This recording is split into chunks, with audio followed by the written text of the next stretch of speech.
Sebelumnya, Assalamualaikum warahmatullahi wabarakatuh. Perkenalkan, saya Dian Permana Putri dengan NIM channel 23014. Nah, di sini saya akan memaparkan materi akuntansi mengenai angsuran pajak. Nah, apa itu angsuran pajak? Angsuran pajak adalah kewajiban pembayaran pajak oleh wajib pajak secara bertahap setiap bulan selama tahun berjalan. Angsuran ini mengacu pada pajak penghasilan atau PPh pasal 25 yang dihitung berdasarkan PPh terutang tahun sebelumnya setelah dikurangi kredit pajak. Sistem ini membantu negara memperoleh penerimaan rutin dan meringankan beban wajib pajak agar tidak membayar pajak dalam jumlah besar sekaligus di akhir tahun. Dasar hukum. Ketentuan angsuran pajak diatur dalam Undang-Undang Nomor 7 Tahun 1983 tentang pajak penghasilan yang telah beberapa kali diubah. Terakhir melalui Undang-Undang Harmonisasi Peraturan Perpajakan atau UU HPP. Aturan teknis lebih lanjut dijelaskan dalam Peraturan Menteri Keuangan atau PMK dan Peraturan Direktur Jenderal Pajak mengenai tata cara pembayaran, pelaporan, dan sanksi administrasi. Dasar hukum ini memberi kepastian dalam pelaksanaan angsuran pajak. Nah, selanjutnya ada tujuan angsuran pajak. Tujuan utama angsuran pajak adalah menjaga keseimbangan antara kepentingan negara dan wajib pajak. Bagi wajib pajak, angsuran ini meringankan beban pembayaran karena dilakukan secara berkala. Bagi pemerintah, sistem ini menjamin penerimaan negara tetap stabil sepanjang tahun untuk membiayai pembangunan. Selain itu, angsuran pajak juga meningkatkan kepatuhan karena kewajiban terasa lebih ringan dan mudah dipenuhi. Selanjutnya ada pembayaran angsuran. Pembayaran angsuran dilakukan menggunakan sistem e-billing yang disediakan Direktorat Jenderal Pajak. Wajib pajak membuat kode billing sesuai masa pajak. Kemudian melakukan pembayaran melalui bank, persepsi, kantor pos, atau layanan pembayaran digital. Batas waktu pembayaran adalah tanggal 15 bulan berikutnya setelah masa pajak berakhir. Jika terlambat, akan dikenakan sanksi administrasi berupa bunga sesuai ketentuan perpajakan. Pelaporan angsuran.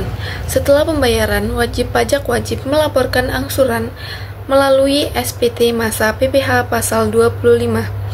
Pelaporan dilakukan secara daring melalui sistem e-filing. Batas waktu pelaporan adalah tanggal 20 bulan berikutnya. Bukti penerimaan elektronik dari pelaporan ini harus disampaikan sebagai arsip oleh wajib pajak sebagai bukti kepatuhan administrasi. Mekanisme pengkreditan pajak. Mekanisme pengkreditan pajak memungkinkan wajib pajak mengurangi pajak terutang dengan pajak yang sudah dipotong, dipungut, atau dibayar di muka. Sistem ini mencegah pemungutan pajak berganda atas penghasilan yang sama dan memberikan rasa keadilan dalam perpajakan. Pengkreditan hanya dapat dilakukan jika ada bukti pemotongan atau pembayaran yang sah sesuai aturan. Jenis-jenis pajak yang dapat dikreditkan. Beberapa jenis pajak dapat dikreditkan terhadap PPh terutang. Di antaranya PPh pasal 21 atas gaji dan upah yang dipotong pemberi kerja. PPh pasal 22 yang dipungut atas transaksi impor atau perdagangan barang tertentu. PPh pasal 23 yang dikenakan atas dividen, bunga, royalti, dan jasa tertentu. Serta PPh pasal 24 yaitu pajak yang dibayar di luar negeri untuk menghindari pajak berganda internasional. Selanjutnya ada pajak yang tidak dapat dikreditkan. Tidak semua pajak bisa dijadikan kredit pajak. PPh yang bersifat final seperti pajak atas bunga deposito, sewa tanah dan bangunan, serta transaksi saham tidak dapat dikreditkan. Demikian pula PPN keluaran, pajak bumi dan bangunan atau PBB, serta biaya perolehan hak atas tanah dan bangunan tidak bisa dijadikan pengurang PPh terutang. Pembayaran dan pelaporan. Pembayaran PPh pasal 25 dilakukan paling lambat tanggal 15 bulan berikutnya. Sementara pelaporan melalui SPT masa dilakukan paling lambat tanggal 20 bulan berikutnya. Kedua kewajiban ini harus dilakukan secara berurutan karena keterlambatan atau kelalaian dapat menimbulkan sanksi administrasi berupa bunga maupun denda. Permasalahan dalam praktik. Dalam praktik, masih banyak kendala yang ditemui seperti jumlah angsuran yang tidak sesuai dengan kondisi usaha yang fluktuatif, kesalahan administrasi saat membuka kode billing, serta keterlambatan dalam pembayaran atau pelaporan. Selain itu, kekurangan pemahaman wajib pajak terhadap aturan juga menjadi penyebab munculnya masalah. Dampak permasalahan. Permasalahan dalam pelaksanaan angsuran pajak dapat menimbulkan dampak negatif. Bagi wajib pajak, hal ini dapat menyebabkan sanksi administrasi, beban bunga, bahkan tunggakan pajak.